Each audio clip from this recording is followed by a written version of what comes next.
কোনো রাজনৈতিক দলের, তুমি তামিলনাড়ুতে যাও, কারণ ভাষার প্রশ্ন আসবে, ভাষার প্রশ্ন, সব রাজনৈতিক দল এক হয়ে যাবে পশ্চিমবঙ্গ ছাড়া।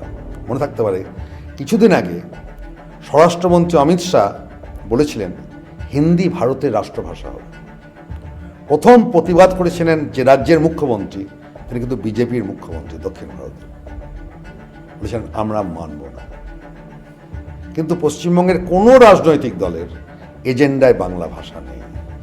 আসল সমস্যা রাজনৈতিক, রাজনৈতিক সদিচ্ছা ছাড়া কোনো ইতিবাচক কাজ করা সম্ভব নয়। অথচ দেখো, সারা পৃথিবীতে বাংলা ভাষার জয়ধ্বনি। ইউনেস্কো যে ভাষাকে, যে ভাষার শহীদদের স্মরণে আন্তর্জাতিক মাতৃভাষা দিবস 21 ফেব্রুয়ারি উদযাপন করছে, ঘোষণা করেছে, এটা কিন্তু বাংলা ভাষা। মানে এই ভাষার জন্য বাঙালি রক্ত দিয়েছে, নিজের জীবন দিয়েছে। বাঙালি কি করছে?